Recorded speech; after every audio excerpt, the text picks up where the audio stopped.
permanent victimhood. And you cannot progress by being permanently a victim or playing the victim card. This was done for blacks. The same thing was brought for Dalits here. And the question is, by making somebody the devil, it's not easy to progress. And it is a temporary type of I would say it's more like a drug. Temporarily trying to say this is the enemy, you shout at it and then you'll feel good. வணக்கம். சற்றுமுன் பார்த்த இந்த 2 வீடியோக்கள், ஒரு பக்கம் ஒரு தலித் சின்ன குழந்தை, இன்னொரு பக்கம் பண்டித் ஜேஎன்யூவின் வைஸ் சான்சலர். இந்த 2 வீடியோக்களில் இந்த நாட்டுடைய உண்மை உங்களுக்கு முன்பு வரப்போகிறது. அதனால் இந்த வீடியோவை கடைசி வரை நீங்க பாருங்க. அந்த சின்ன குழந்தை பேசியதை நான் கடைசியில் உங்களுக்கு எடுத்து காட்டப் போகிறேன். ஆனால் ஜேஎன்யூவின் இந்த வைஸ் சான்சலர், இந்த பெண்மணி எந்த அளவில் பேசியிருக்கிறார், இந்த பெண்மணி பேசிய அந்த வார்த்தைகளுக்கான அர்த்தம் என்ன, இந்த நாட்டிற்கக்கூடிய தலித்களுக்கு யாரோ ட்ரக்ஸை கொடுத்து விட்டார்களா, இந்த நாட்டிற்கக்கூடிய தலித்கள் அவர்கள் பர்மனண்டாகவே அவர்களுக்கு ஒரு விஷயத்தை கொடுத்திருக்கிறார்கள், பிராமணர்களுக்கு எதிராக நீங்க பேச வேண்டும், பிராமணர்கள் அல்ல உயர் ஜாதியினர்களுக்கு எதிராக பேச வேண்டும், அவர்களை நீங்க எதிரியாக பார்க்க வேண்டும். இது ஒரு விக்டிம்ஹுட் இருக்கிறது. தலித்கள் எப்பவுமே தன்னை விக்டிமாக எடுத்து காட்டி இது ஒரு permanent பேசிஸாக மாற்றிவிட்டார்கள்.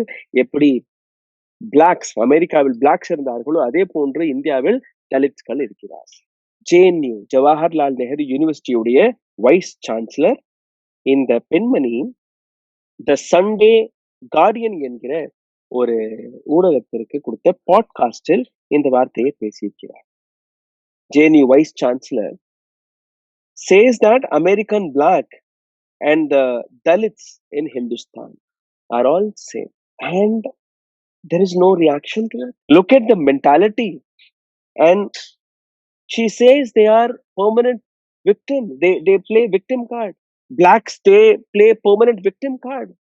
And that is how Indian Dalits are also doing. Just listen to her once again. Permanent victimhood. And you cannot progress by being permanently a victim or playing the victim card.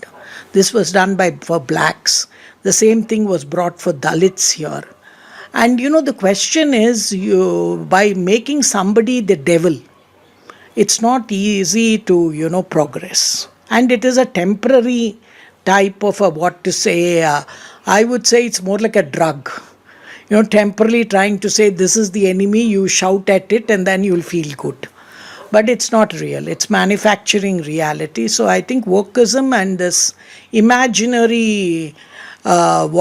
world or imaginary communities, which you had Anderson do it, now we are creating imaginary worlds where I am the permanent victim whatever happens and you are the permanent oppressor. That doesn't at all work. Everybody is a multifaceted personality, irrespective of where they come from. And I think everybody is fighting a battle.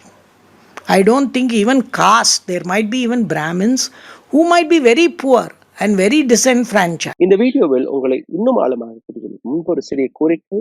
இந்த சேனலை மிகப்பெரிய அளவில் முடக்கக்கூடிய வேலையை பார்த்து வருகிறார்கள். இதிலிருந்து மீட்டெடுப்பதற்காக உங்களுடைய உதவி தேவைப்படுகிறது.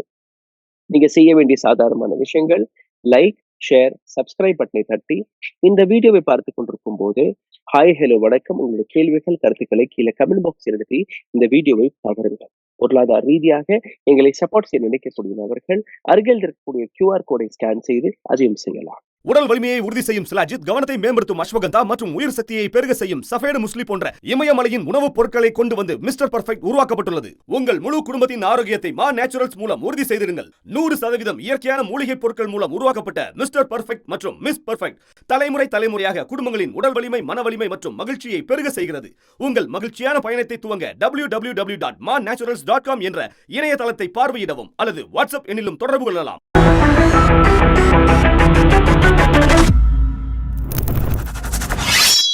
என்ன நடந்தது அதை நீங்க கேளுங்கள். UGC ஈக்விட்டி கைட்லைன்ஸை பற்றி இந்த கேள்வி கேட்கப்பட்டது. If you bring in any law for benefit of one particular class by going against another particular class, then equity or equality will not come for this. ஒரு சமுதாயத்திற்காக அவர்களுக்கு பெனிஃபிட் கொடுப்பதற்காக ஒரு சட்டத்தை நீங்க கொண்டு வந்து விட்டீர்கள்னா அது ஈக்குவாலிட்டி கிடையாது. 1000 வருடங்களாக எந்த தலித் வர்க்கத்தை நீங்க அடக்கி வைத்திருக்கிறீர்கள், அவர்களுக்கு சாதகமாக ஒரு சட்டத்தை உங்களால் பொறுத்துக் கொள்ள முடியவில்லை.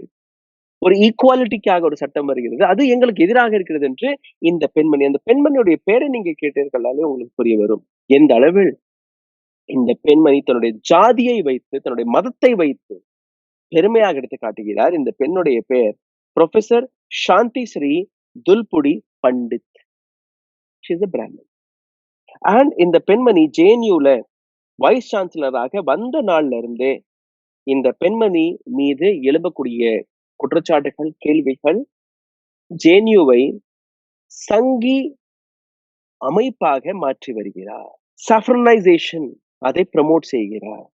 சரி, இந்த பெண் பேசுவதை நீங்க விட்டுவிடுங்கள். அவருடைய பல கொள்கைகள் இருக்கலாம். ஆனால் ஒரு இன்ஸ்டிடியூஷன்ல இவ்வளவு பெரிய பதவியில் இருக்கும்போது அரசாங்கத்திடம் மக்களுடைய வரிப்பணத்தை வைத்து இந்த பெண்ணிற்கு இந்த சம்பளம் கிடைக்கும் போது இந்த பெண்மணி கூறக்கூடிய வார்த்தை என்ன? தலித்கள் தன்னை விக்டமாக எடுத்து காட்டி, எப்படி அமெரிக்காவில் பிளாக்ஸ்கள் இருந்தார்களோ அதே போன்று தன்னை விக்டமாக எடுத்து காட்டி இந்த நாட்டின் பிராமணர்களுக்கு எதிராக அவர்களை கருச்சு கொட்டவில்லை என்றால், அதாவது she swept everyone in one, she painted everyone in one coat. That எல்லா தலித்களுமே பிராமணர்களுக்கு எதிரானவர்கள், எல்லா முடக்கப்பட்ட நபர்கள், அடக்கப்பட்ட சமுதாயத்தை சார்ந்த நபர்கள் எல்லாருமே பிராமணர்களுக்கு எதிராக இருக்கக்கூடிய நபர்கள். பிராமணர்களையும் ஏழைகள் இருக்கிறார்கள், அவர்கள் இப்படி எல்லாம் நடந்து கொள்வதில்லை. This is what a chancellor says. Now I want to show you another video clip of that small girl. இந்த சின்ன குழந்தை ஒரு பள்ளிக்கூடத்திற்கு போகும்போது அந்த பள்ளிக்கூடத்தில் இருக்கக்கூடிய ஒரு ஆசிரியர், டீச்சர், இந்த குழந்தையை பாத்ரூம் கழுவ வைப்பது, அந்த டேபிள் எல்லாம் துடைக்க சொல்லுவது, அதுல தண்ணி பிடிச்சிட்டு வர சொல்லுவது, இது எல்லாமே பார்க்க சொல்லுவது. அன்னைக்கு அந்த குழந்தையுடைய உடல்நிலை சரியாகவில்லை. அவருடைய அப்பா சொல்லி அனுப்பியிருக்காரு, இன்னைக்கு ஒரு நாள் நீ இதெல்லாம் பண்ண வேண்டாம்மா. அதேபடி அந்த குழந்தை ஸ்கூல்ல போய் சொல்லியிருக்கு, எனக்கு இன்னைக்கு உடம்பு சரியில்லைம்மா, என்னால இந்த தண்ணி பிடிக்கிற வேலையெல்லாம் பார்க்க முடியாது. டீச்சர் உடனடியாக அந்த குழந்தையை மிரட்டி இருக்கிறார். உங்க அப்பா என்ன ஜமீன்தாரா? ஏதோ கேவலமான வேலை தானே நீங்க பார்க்கிறீர்கள். ஹிந்தியில ஒரு வார்த்தை இருக்கு, சமார், சமாரி என்கிற அந்த வார்த்தையை கூறி, உங்களுடைய வேலையே இதுதானே, அப்ப நீங்க தானே இந்த வேலையெல்லாம் பார்க்கணும். ஜஸ்ட் இமேஜின், இன்னைக்கும் டாய்லெட்ஸ்களை கழுவக்கூடிய வேலையாக இருக்கட்டும், அல்ல இந்த கட்டர்ல சீவேஜ்ல இறங்கி வேலை பார்ப்பதாக இருக்கட்டும், இது எல்லாமே ஒரு குறிப்பிட்ட சமுதாயத்தை சார்ந்த நபர்களுக்கே நீங்க ஒதுக்கி இருக்கிறீர்கள். எந்த பிராமணர் அந்த வேலையை பார்க்கிறார்? ஏழையாக இருந்தால் கூட எந்த பிராமணர் அந்த வேலையை பார்க்கிறார்? அப்ப இன்னைக்கும் அந்த சமுதாயம் தலித்களுக்கு, எஸ்சி எஸ்டி ஓபிசிக்கு அந்த சமமான உரிமை கொடுத்து விட்டதா? எஸ்சி எஸ்டிக்கு கொடுத்து விட்டதா? இன்னைக்கும் அந்த அடக்குமுறை இருக்கிறதா இல்லையா? உங்களுடைய பேர்ல இருந்து பண்டித் என்கிற வார்த்தையை நீக்கி விடுங்க, அதுக்கப்புறம் நீங்க பேசலாம். இந்த நாட்டில் ஜாதி இருக்கும் வரை ரிசர்வேஷன் தேவை. இந்த நாட்டில் ஜாதி இருக்கும் வரை சம உரிமை தேவை. இந்த நாட்டில் அது கிடைக்காத பட்சத்தில் தான் இது போன்ற ஒரு சட்டத்தை கொண்டு வந்தார்கள். அந்த சட்டத்தை பற்றி சுப்ரீம் கோர்ட்ல இருக்கக்கூடிய பிராமண நீதிபதிகள் அதை அரை மணி நேரம் கூட கேட்கவில்லை, உடனடியாக அதை ரிஜெக்ட் செய்யக்கூடிய வேலையை பார்க்கிறார்கள். ஒட்டுமொத்த இந்தியாவில இந்த யூஜிசி பில்லிற்கு எதிராக இதே பிராமணர்கள் ரோட்ல இறங்கி போராடிய போது அப்போ நீங்க எங்க இருந்தீர்கள்? அப்ப நீங்க எதுவும் பேசவில்லையே. இந்த பெண்ணுடைய வார்த்தைகள், அந்த சின்ன குழந்தைகளுடைய வார்த்தைகள், அது உங்களுக்கு இந்த நாட்டுடைய உண்மையான முகத்தை எடுத்து காட்டும்.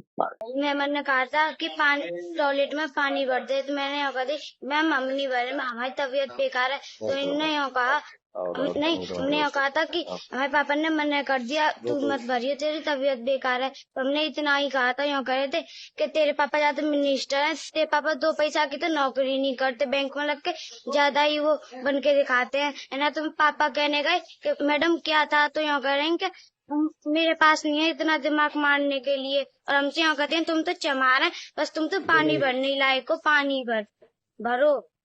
और कुर्सी साफ करवाती हैं और बच्चों पे उंगली चलवाती हैं पैरों की। I hope Madam Chancellor had seen this video. I hope Madam Chancellor will realize நீங்க சொல்லும்படி இந்தியாவுல இன்னைக்கும் அந்த ஈக்குவாலிட்டி கிடையாது. அப்படி ஈக்குவாலிட்டி இருந்திருந்தால் நீங்க உங்களுடைய பேருக்கு பின்னாடி அந்த பண்டிட் என்கிற விஷயத்தை வைத்து இந்திய தலித்களை அமெரிக்கா பிளாக்ஸ்கள் அங்க இருக்கக்கூடியவர்களும் அடக்கப்பட்டார்கள், இங்க இருக்கக்கூடிய நபர்களும் அடக்கப்பட்டார்கள், அதை நீங்க ஜஸ்டிஃபை செய்திருக்க மாட்டீர்கள். And this is a chancellor of JNU. Is she right to be in that position? இந்த பெண்மணி இந்த பதவியில் இருக்க தகுதி வாய்ந்தவரா என்கிற இந்த கேள்விக்கான பதிலை தயவு செய்து கீழே கமெண்ட் பாக்ஸ்ல இருக்கு. இந்த வீடியோவை பகிருங்க. ஏன்னா இந்த நாட்டில் இருக்கக்கூடிய பல ஆயிரம் வருடத்திற்கான அந்த ஸ்ட்ரகிள் இன்னைக்கும் தலித் சமுதாயத்தை சார்ந்த நபர்கள், தாழ்த்தப்பட்ட சமுதாயத்தை சார்ந்த நபர்கள் அதை பார்த்து வருகிறார்கள். இன்னைக்கும் அந்த அடக்குமுறை நடந்து கொண்டுதான் இருக்கு. Not as this madam saying they are like playing victim card. அவங்களுக்கு ட்ரக் கொடுத்துட்டாங்க, பிராமணர்களுக்கு எதிராக பேசணும் என்று கூறிவிட்டார்கள். No, it's the reality of this country. This is the reality of this country and you have to understand. நன்றி, வணக்கம். ஊடகம் corporate அரசியல்வாதிகளின் கைப்பாவையாக அடிமைகளாக இருந்தது போதும், இனி சாட்டை எடுத்து சுழற்றும் நேரம் வந்துவிட்டது. ஊடகம் பொதுமக்களாகிய உங்களுக்காக உங்களாலேயே இயக்கப்பட வேண்டும். ஊடக சுதந்திரத்திற்காக உங்களின் பங்களிப்பை இன்றே அளித்திடுங்கள்.